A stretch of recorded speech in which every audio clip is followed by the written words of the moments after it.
The risk to reward ratio is the number that always intercorrelates with the hit rate, and both of them are important. And there are people that want to be right a lot. Most of them have a lower risk to reward ratio. Some people don't need to be right all the time, or it's enough if they are right 20% of the time. They have most of the time a bigger risk to reward ratio, so they have bigger profits, but also more losses or more frequent losses. The losses in total are not bigger, but they lose more often than they win, but the winners are way bigger. So it is a key figure that indicates the ratio between the expected profit and the possible losses of a trade. And in our trading strategy, we always know this in advance. So we know before we enter the trade, where's our exit in profit and where is our stop loss or risk calculation in the stop loss. And the stop loss is never moved. Never move the stop loss. It is used to avoid risk in trading operations or in trading decisions, financial decisions, because although you lose with a stop loss, you still protect yourself from further losses or the loss getting bigger. Because the bigger the loss gets, the more unlikely it is for you realizing that loss. So you need to define this in advance and then stick to it. It is, although you lose, it is about avoiding risk, because it is about avoiding further risk or further loss. But how do we calculate it? It is about dividing the potential profit by the initial risk you have in the trade. So you take the potential profit, you enter the trade. Before you enter the trade, you know where you want to get out of the trade. You know where your risk is or where your stop loss is. If you don't know those numbers, don't enter the trade.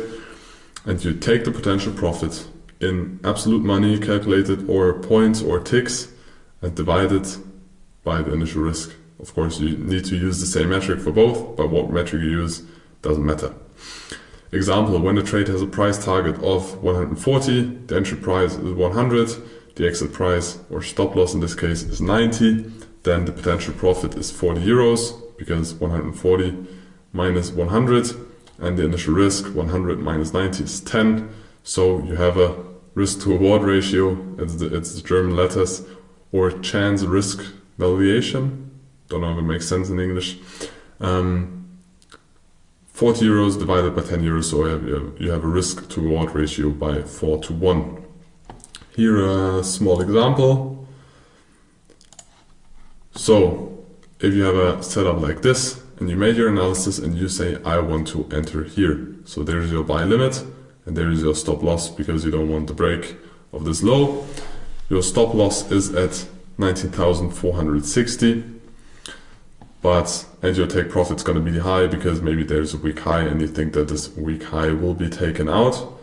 Then your take profit is at 19,640. So you calculate how much chance or reward are you going to have. So it's 140 points.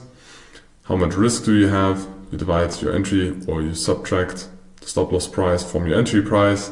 And then you have a risk of 40 points. So you divide the reward you get by the risk you will take, and then you will get a profit, not a profit factor, but a risk to reward ratio of 3.5. We understood it. Let us take a different example with business zones. So if you use the daily business zones, there's German text, because we have thousands of screenshots of history with German text, because we did not expect to produce an international education product, but that's why some words in this presentation are German.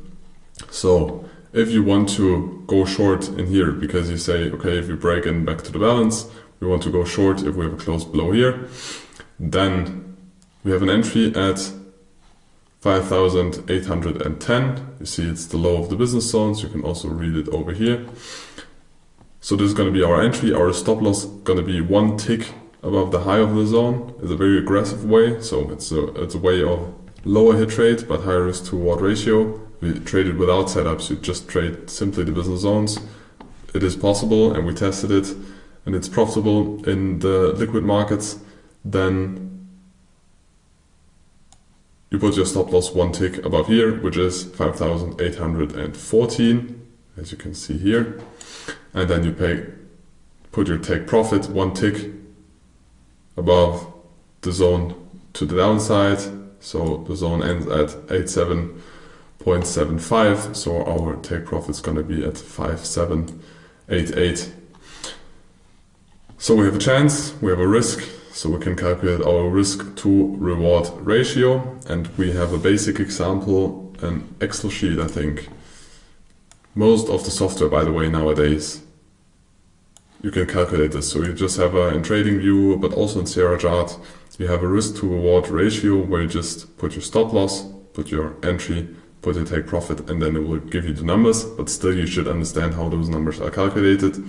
We used an Excel sheet, or in the beginning, because I learned from some people that are not 20, so they created an Excel sheet, because I think old people like or love Excel sheets.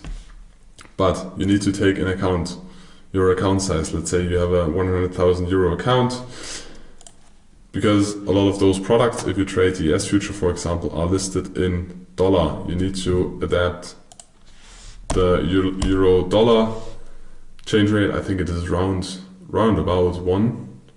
Although when Trump won, most likely euro weakened. I had no check for the currency markets in the previous week, but most likely euro weakened and dollar strengthened.